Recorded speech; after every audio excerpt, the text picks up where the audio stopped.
You are now listening to theGrio's Black Podcast Network, Black Culture Amplified. So there's this movement across America to teach more of the history of slavery.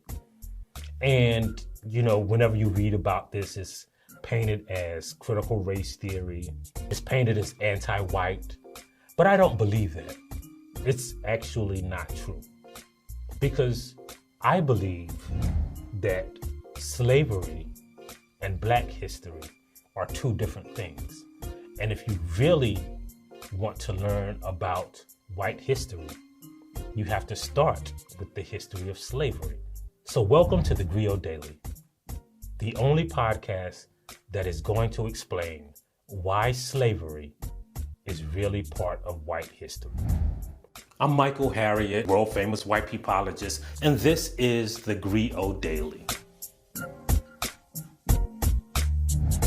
So when we think about slavery, right, like we like to put that under the category of Black history, which is kind of all right? Because most of the people who are African American in this country are descendants of people who were enslaved, right?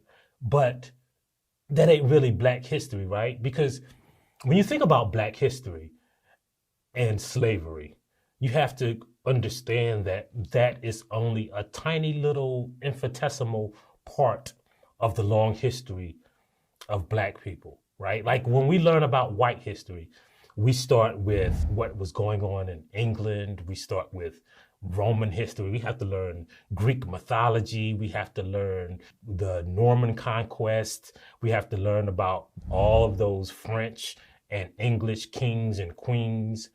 And then that gets us to America. Then we have to learn about the Enlightenment and the French and the German people, which, you know, preceded the American Revolution.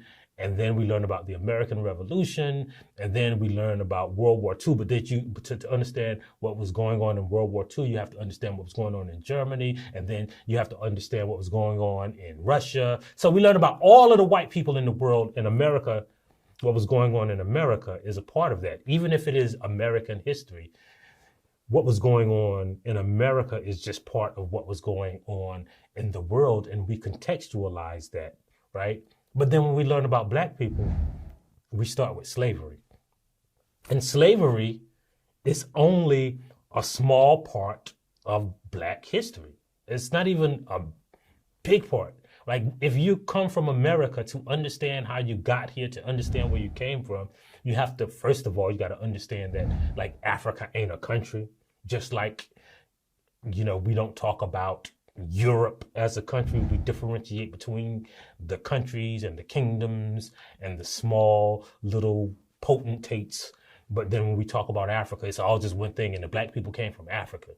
Nah, see, you have to understand, like if you're going to understand how South Carolina was formed, if you want to understand the Geechee Gullah culture, you have to understand the specific kingdoms that learned how to raise rice, that created the Geechee Gullah culture. You have to understand about the triangular trade, which brought some of those people from what they call the West Indies or the Caribbean islands. You have to understand, you know, where they enslaved people in West Africa. You have to understand that when they say that Black people sold slaves, you have to understand how that came to be and how those people were already under the influence and the subjugation of Europeans with rifles who had made them dependent on that trade to stay safe against warring kingdoms. You have to understand all of that. But then we don't even try to. We just start with some people bought some slaves here, and then we start Black history, right? We think that it starts in 1619, but 1619 does not start Black history. Does not start Black American history. There were Black people here before 1619. We know that.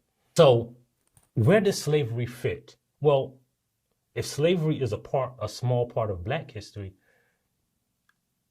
it's a large part of American history, right? So slavery started, if you're going to learn about America, if you start in 1609, 10 years later, enslaved Africans arrived in 1619. And from 1609 to 1619, like this was probably a free place. But then after 1619 till 1865, we had constitutionally enshrined human subjugation, chattel, color-based slavery, right? Like all of that is important to know, because they'll say, well, slavery existed in every culture. Not this kind, though. Not the chattel kind, not the color-based kind, not the human trafficking kind, not the constitutionally enshrined kind. As a matter of fact, in most societies like France, like Great Britain, the reason they were able to get rid of slavery before America is that it was not enshrined in their constitution like it was in ours. And so for most of this country's existence, from its infancy till it became like a grown man after the American Revolution, slavery is a large part of this history. It's a large part of white American history. And now the reason I differentiate between white American history and black American history is because we have to remember until 1868 and the passage of the 13th Amendment, black people were not technically American citizens. So it's part of white people's history. And the other reason I say that is because if you understand the unique form of slavery here, you have to understand that not only is it a large part of American history, it's a large part of American politics, it's a large part of American economics. You cannot understand how this little tiny nation of agricultural farmers and people who were transplants from all over Europe became a financial superpower and an economic superpower unless you understand that they had all that free labor.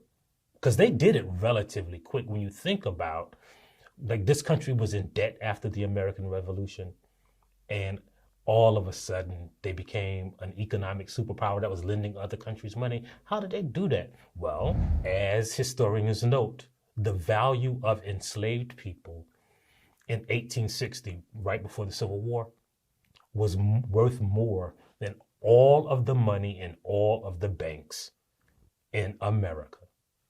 That's white history. You have to understand that when they say like only a few white people own slaves, yeah, kinda. But then you have to understand that how the laws work, right? Like if you have a car at your house, your family has a car, right? So it ain't just that your daddy, whose name is on the title, has a car. It's everybody in the house has that car, right? And that's the same way it worked with slavery. Like we think about the small percentage of people who own slaves. We're only talking about the people who were kind of like registered owners, but that doesn't include their wives, their children. It doesn't include the people who were hired to supervise slaves. It doesn't include the merchants who leased slaves out as workers. It doesn't include the manufacturers. It doesn't include the people who owned companies that, for instance, sold cotton, and they could sell it cheaper than everybody else in the world because it was gathered and grown with free labor. It doesn't include all of the people who owned financial institutions or who worked in financial institutions that were undergirded by the value of those slaves. Not just like he got a lot of slaves, so he got a lot of money, but a lot of people used their enslaved people as property to borrow money for a mortgage, to buy land, right? You have to understand that that is part of what we call slave economy. So the slave economy is part of white history. Now, black people didn't participate in that economy because we were legally subjugated. So that's part of white history. Now, we know black people couldn't vote for most of American history. So when you talk about American politics, it's white history. And when you talk about American politics, you have to understand that when they voted for president, they used the Electoral College because it was created to equalize the South who owned slaves and the North who didn't, right? The Electoral College, part of America's political system, is derived from the necessity of slavery. It's white history. When you talk about the way Congress is apportioned, right? We can't forget that 3/5 clause that was in the Constitution that was put in there because of slavery. So when you talk about the Civil War, the South had so much power because of slavery. When you talk about politics, the way states were divided, for instance, right? Like Georgia existed as a state as a barrier to keep all those slaves from South Carolina from getting to Florida where they could be free because the Spanish owned Florida. When you talk about politics, you're talking about white history because it's undergirded by slavery. And that's just the political and the economic aspects. What are the social aspects? Well, you talk about American society, you talk about, the Southern culture, Southern white people. Let's really be talking about the remnants and the effects of slavery, not just before the Civil War, but after the Civil War too, right? We'll talk about the sharecropping system, which was because of slavery. When you talk about the criminal justice system, right?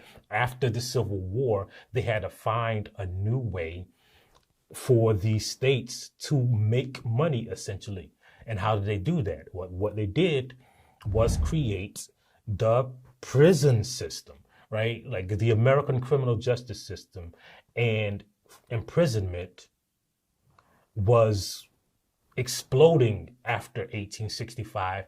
As a matter of fact, there are states like Alabama, Mississippi, and Tennessee whose majority of their tax revenue came from what we call the prison economy after the slave economy didn't exist, right? So what they did was use what they call the prison lease system. They would build railroads using prison labor, which kind of technically is slave labor. I didn't misspeak there because the 13th Amendment that frees the slaves has a loophole in it that says that you can still enslave people as a condition of a criminal conviction.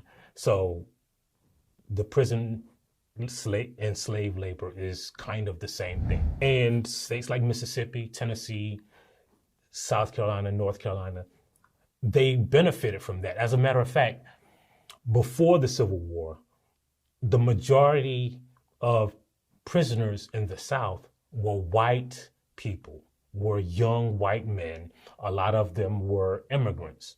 And then after the Civil War, for some reason, prisons started filling with black men, right? How? Well, they enacted these, what they call black codes.